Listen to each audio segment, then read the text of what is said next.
Media Sriwijaya.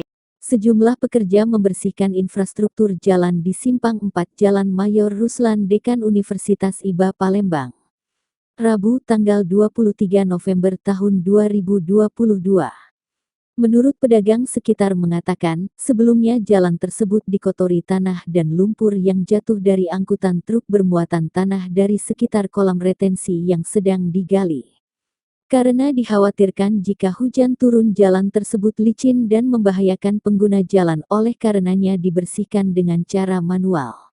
Direncanakan infrastruktur jalan tersebut ditinjau oleh Wakil Wali Kota Palembang Fitriyanti Agustinda dan dari Dishub Kota Palembang.